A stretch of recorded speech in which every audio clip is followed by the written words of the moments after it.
Hi guys, welcome back to my channel, and today I've got another review for you. This is carrying on from my other Wrestlemania VHS review series that I'm doing. This one is obviously Wrestlemania 2, April the 7th, 1986, and obviously this is the VHS version. This Wrestlemania was held in three different cities in the USA, guys. It was held in Los Angeles, Chicago, and New York, I believe, as you can see at the top left. There's the back, guys. I'll hold it there for you so you can have a quick read. And then I may as well show you the VHS. I mean, I know that's back to front. There you go. Usual VHS. Usual. Nothing really interesting. I've also got the match listing there. There's obviously WrestleMania 1. And this is WrestleMania 2. Now, this confused me quite a bit, guys. Because these matches on this sort of like pull out here, guys, they're not in order whatsoever, which really threw me, guys, because the first match was actually what was it, the Orndorff, Paul Orndorff match, and that's like there in the middle of the page. I mean, it doesn't make sense. So now what I'm gonna do is I'm gonna read out the matches to you guys. We had Tito Santana and Junkyard Dog versus Terry Funk and Hoss Funk. Had Uncle Elmer versus Adorable Adrian Adonis. Ricky the Dragon Steamboat versus Hercules Hernandez. Corporal Kirchner versus Nikolai Volkov. Fabulous Moolah versus Velvet McIntyre for the championship match. Jake Snake Roberts versus George Wells. Greg the Hammer Valentine and Brutus Beefcake versus the British Bulldogs. Mr. Wonderful Paul Orndorff versus Magnificent Morocco. Sorry, I couldn't get the words out there, guys. Macho Man Randy Savage versus George the Animal Steel. Roddy Piper and Mr. T in a boxing match. And then we had a 20-man open invitational battle royal. That obviously consisted of National Football League players, as well as obviously wrestling superstars. Now, I wonder if this person's parents was having a joke this day when they named their son Dick. I mean, who in the hell would name their child Dick with the surname Butkus? Anyway, I think he was a referee with Ed Tootle Jones, which also sounds a bit gay. And obviously the main event, one of the main events was Hulk Hogan versus King Kong Bundy in a cage match, which was pretty crap. Anyway, I'm going to a bit of a spoiler alert here, guys, so if you don't want to know the results of the matches, I'm going to give them away now. So if you don't want to know, turn off. I won't be offended. So I've got a little card to the side of me here, guys, so I'm not going to show it on screen. I've got, because I was taking notes who won and lost and whatever. First match was Paul Orndorff. Where am I? I'm losing my bearings here, guys. Hold on a second. Hold on. This is what happens when the listings weren't in the right fucking order. Hold on. Right, it was Mr. Wonderful Paul Orndorff versus the Magnificent Morocco.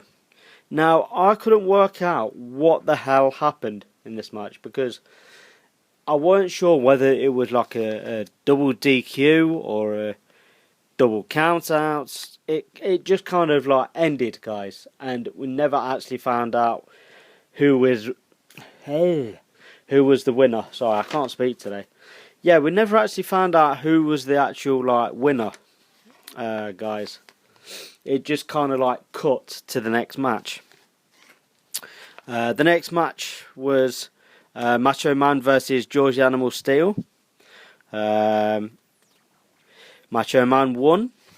Apparently his legs was on the rope. I'm jotted that. Well, I say wasn't gonna show it, but yeah, I was kind of like jotting notes. Macho Man's legs were on the ropes, and for some weird reason, George the Animal Steel started biting like the corner turnbuckle and ripped it. And yeah, he's a weirdo. Third match was Jake Roberts versus George Wells. Jake Roberts won by DDT. Then we had Roddy Piper and Mr. T in a boxing match. Mr. T won by disqualification because Roddy Piper decided to start doing wrestling moves on him when it should have been a boxing match. Then we had Fabulous Moolah versus Velvet McIntyre. Never heard of Velvet McIntyre, but Fabulous Moolah won after about 2 minutes. Complete squash match. Then we had Nikolai Volkov versus Corporal Kirshner. Kirshner wins by using Freddie Blassie's cane after about 2 minutes. Obviously, Freddie Blassie was Nikolai Volkov's manager at the time. And then we had the 20-man Battle Royal, and guess what? Andre the Giant won. I was thinking the entire match was surely people would gang up to get the biggest man out of the Battle Royal. Hence, Andre the Giant. But they didn't. They kind of like left until the end when there was like 4 or 5 people in the ring. So it was blatantly obvious that he was going to win, in my opinion. But there you go.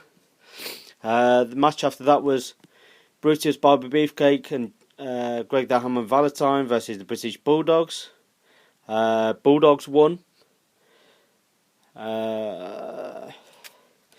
Who was next? Ricky the Body. That's good, isn't it? Ricky the Dragon Steamboat versus Hercules Hernandez. Steamboat won. No real surprise there, guys. Now this next match was really, really gay. It was. I don't even know why this was even on the card, guys. It was Adrian Adonis versus Uncle Elmer. Now, Adrian Adonis was wearing like a dress, and Uncle Elmer looked like a hillbilly pig farmer, fat bastard type. Yeah, I don't know why. Yeah, it was gay, guys. Not that I've got anything against gay people or anything, but it was a bit. Yeah. Adonis won that, by the way. Tito Santana and Junkyard Dog versus the Funk Brothers. Funks won because Jimmy Hart, their manager, threw in his trademark megaphone into the ring to one of the Funks, and obviously hit JYD around the head, and obviously got the pin. Sorry if the view's a bit boring here, guys. That was my hand. Yeah, there's not really much else I can sort of show you guys, really. And then, obviously, the main event, or one of the main events, was Hogan versus Bundy in a cage match. And surprise, surprise, Hulk Hogan wins. And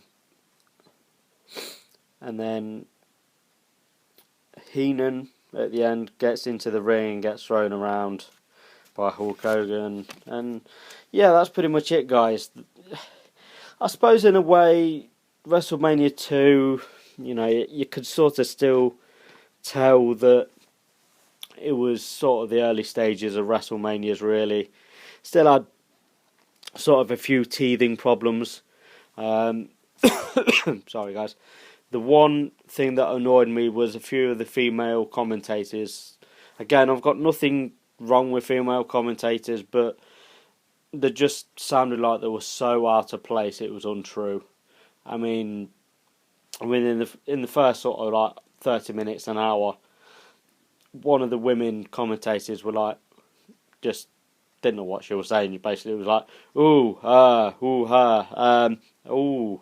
ooh, go on, ooh, sort of like and ahhing, and it's like, it just felt really awkward. And yeah, I mean, in my opinion, they should just leave the commentating to people who actually know what they're talking about, whether it's Vince McMahon or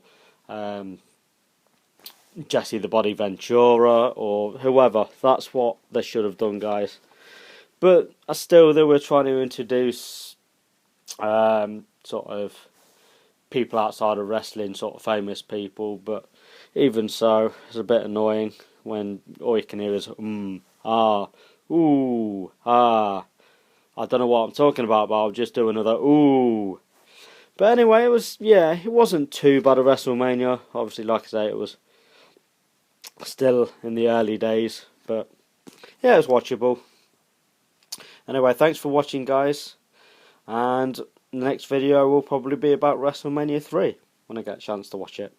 Cheers, guys. Peace.